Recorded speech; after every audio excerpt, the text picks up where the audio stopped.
இறை சேனல்லேருந்து நான் உங்கள் செம்பாம்மா. இன்றைக்கி எங்கள் ஊர் சந்தையில் வாங்கின காய்கறிகள் எல்லாருமே 10 ரூபா 20 ரூபா அவ்வளோதான் ஃப்ரெண்ட்ஸ்.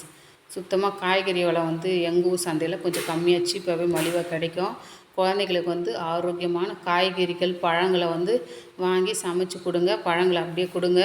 தயவு செஞ்சு ஜங்க் ஃபுட்டு கடையில் போய் வாங்கி தரது எல்லாத்தையும் அவாய்ட் பண்ணிவிடுங்க. இந்த காய்கறி பழங்களை ஃப்ரிட்ஜில் வைக்காதீங்க. இதுதான் எங்கள் வீட்டோட ஃப்ரிட்ஜு. ஒன்றுத்தில் காய் ஒன்றுத்தில் பழம் வச்சுப்பேன். இப்படி வச்சு தான் வந்து நாங்கள் வந்து பயன்படுத்துவோம். எங்கள் சேனலை வந்து ஃபாலோ பண்ணுறவங்களுக்கு நல்லா தெரியும். எங்கள் ஃப்ரிட்ஜை காட்டுறேன், வாங்க பார்க்கலாம். ஃப்ரிட்ஜில் வச்சு கொடுத்தோம்னு வச்சுக்கோங்க, எதுக்குமே பிரயோஜனமே கிடையாது. அந்த உயிர் தன்மைலாம் போயிடும். வெறும் பூ வச்சுருக்கேனா, பஞ்சாமிர்தம் எங்கள் ஃப்ரெண்டு கல்பனா கொடுத்தது, அவ்வளோதான். அதை சாப்பிட்லாம் அப்படின்னு சொல்லிட்டு அப்படியே வச்சுருக்கோம், அவ்வளோதான். உடச்ச கல்லையும் ஞாபகம் இல்லாமல் வச்சுட்டேன். இதுதான் எங்கள் வீட்டோட ஃப்ரிட்ஜு. எல்லாமே வந்து காய்கறி பழங்களை வெளியே வச்சு தான் நாங்கள் பயன்படுத்துவோம். இது வந்து பாலம் பிஸ்கெட்டை வந்து நாய்க்கு, மனுஷங்களுக்கு கிடையாது. இது வந்து ரெண்டுமே ஜங்க் ஃபுட்டு. எந்த ஒரு பிஸ்கெட்டு பால் எதுவுமே சாப்பிடாதீங்க. பிஸ்கெட் பால்லாம் நாயோட உணவு.